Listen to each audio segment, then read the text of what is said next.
Hello guys, welcome back to our channel.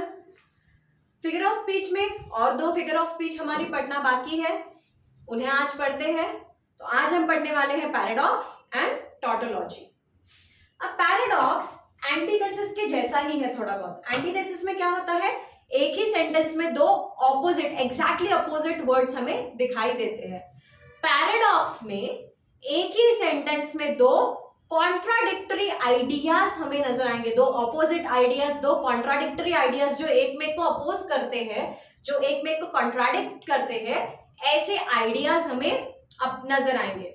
Example देखो दोस्तों, the king was sick, his cheek was red.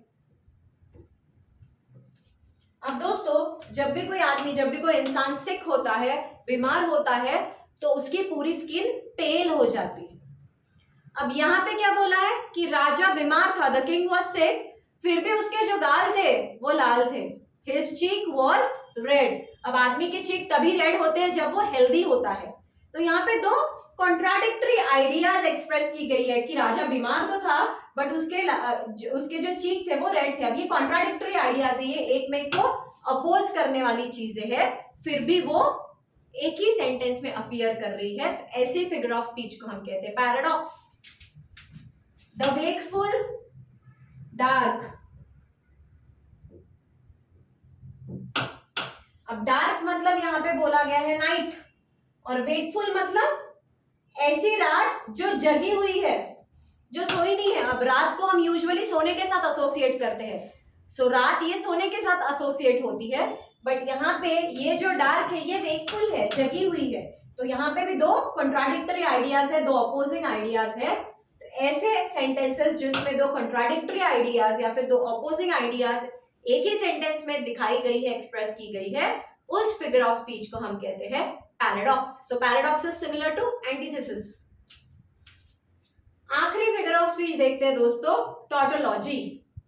अब दोस्तों tautology में क्या होता है, तो टॉटोलॉजी में एक ही चीज को अननेसेसरीली रिपीट किया जाता है। बोलनी एक ही चीज होती है बट बेवजह उसे बार बार रिपीट किया जाता है। जैसे कि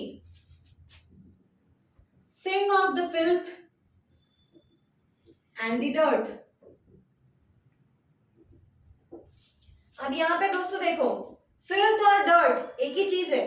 फिल्थ मतलब गंदगी, डर्ट मतलब भी गंदगी, पर एक ही चीज को अननेसेसरी दो बार रिपीट किया गया है इफेक्ट क्रिएट करने के लिए। जो भी पोयम होगी, जिस भी पोयम में की ये लाइन है, ये सेंटेंस है, उस पोयम में इफेक्ट क्रिएट करने के लिए पोएट ने अननेसेसरी रिपीटेशन ऑफ वर्ड्स किया है, unnecessary repetition of same idea किया है। Sing of the filth and the dirt.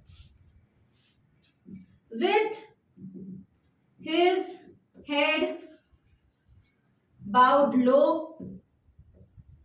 and proud।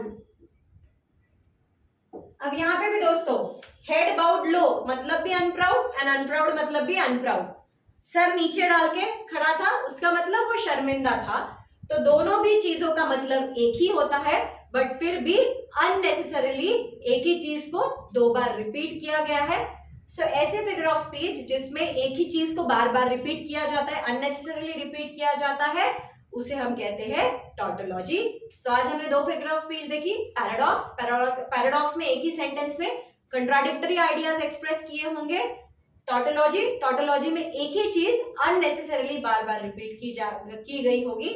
तो दोस्तों यहाँ पे जितने फिगर्स ऑफ स्पीच हमें 12th स्टैंडर्ड तक या फिर यूजुअली किसी भी कॉम्पिटिटिव एग्जाम में रिक्वायर्ड होते हैं, किसी भी कॉम्पिटिटिव एग्जाम में जो ग्रामर का सेक्शन आता है, जो भी इंग्लिश कॉम्प्रिहेंशन का सेक्शन आता है, उसमें जितने भी फिगर्स ऑफ स्पीच रिक्वायर्ड है वो मैं आप लोगों को पढ़ा चुकी हूँ। फिर भी आप लोगों को अगर किसी भी फिगर ऑफ स्पीच को, इसके अलावा किसी भी फिगर ऑफ स्पीच को समझने की जरूरत है, तो आप कमेंट बॉक्स में उस फिगर ऑफ स्पीच का टाइटल मेंशन कीजिए। अगले वीडियो में हम उस फिगर ऑफ स्पीच को एक्सप्लेन करेंगे।